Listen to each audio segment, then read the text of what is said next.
ആകാശത്തല്ല റോട്ടിലും പറക്കാം, അതും ബിസിനസ് ക്ലാസ്സിൽ തന്നെ. എമിറേറ്റ്സ് വിമാനങ്ങളിലെ ബിസിനസ് ക്ലാസ് സൗകര്യങ്ങളുമായി നമ്മുടെ സ്വന്തം ആനവണ്ടി റോട്ടിലിറങ്ങാൻ പോവുകയാണ്. ഗതാഗത മന്ത്രി KB ഗണേഷ് കുമാർ പ്രഖ്യാപിച്ച ഈ വിപ്ലവകരമായ മാറ്റം എന്താണെന്നറിയണ്ടേ?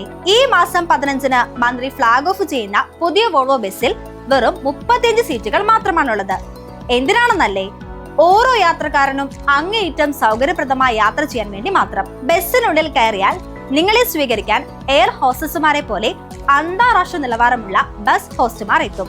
യാത്രക്കിടയിൽ വിശന്നാലോ ഭക്ഷണം നൽകാൻ പാൻട്രിയും ദീർഘദൂര യാത്രയുടെ വലിയ പ്രശ്നമായ ടോയ്ലറ്റ് സൗകര്യവും ഈ ബസ്സിനുള്ളിൽ തന്നെ സജ്ജമാണ്. സൗകര്യങ്ങൾ മാത്രമല്ല, ഇതിന്റെ വേഗതയാണ് യഥാർത്ഥ ഹൈലൈറ്റ്.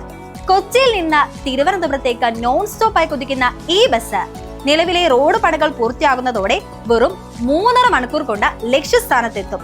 നിങ്ങൾ തിരുവനന്തപുരത്തേക്കാണ് ടിക്കറ്റ് ബുക്ക് ചെയ്യുന്നതെങ്കിലോ വഴിയിൽ ഒരിടത്തും സ്റ്റോപ്പുകൾ ഉണ്ടാകില്ല എന്ന പ്രത്യേകതയുമുണ്ട്. നമുക്ക് സമയം പൊന്നുപോലെ ലാഭിക്കാം. കൊച്ചിയിൽ നടന്ന എറണാകുളം KSRTC ഡിപ്പോയുടെ നവീകരണ ഉദ്ഘാടന ചടങ്ങിലാണ് മന്ത്രി ഈ കാര്യങ്ങൾ വ്യക്തമാക്കിയത്. കാരയ്ക്കാമുറിയിൽ പുതിയ ബസ് സ്റ്റാൻഡിന്റെ നിർമ്മാണവും ഇതിനോടൊപ്പം ആരംഭിച്ചു കഴിഞ്ഞു.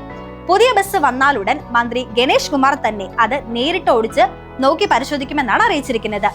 തിരഞ്ഞെടുപ്പ് പെരുമാറ്റച്ചട്ടം നിലവിൽ വരുന്നതിന് മുമ്പ് തന്നെ മലയാളികൾക്ക് ഈ ആഡംബര സമ്മാനം നൽകാനാണ് സർക്കാർ ലക്ഷ്യം. സാധാരണ KSRTC യാത്രകളിൽ നിന്ന് തികച്ചും രാജകീയമായൊരു അനുഭവമായിരിക്കും ഇത്. അപ്പൊ എങ്ങനെയാ നിങ്ങളുടെ അടുത്ത തിരുവനന്തപുരം ട്രിപ്പ് ഈ ബിസിനസ് ക്ലാസ്സിലാക്കിയാലോ? ഗതാഗത വകുപ്പിന്റെ ഈ പുതിയ മാറ്റത്തെ കുറിച്ച് നിങ്ങൾക്ക് എന്താണ് തോന്നുന്നത്?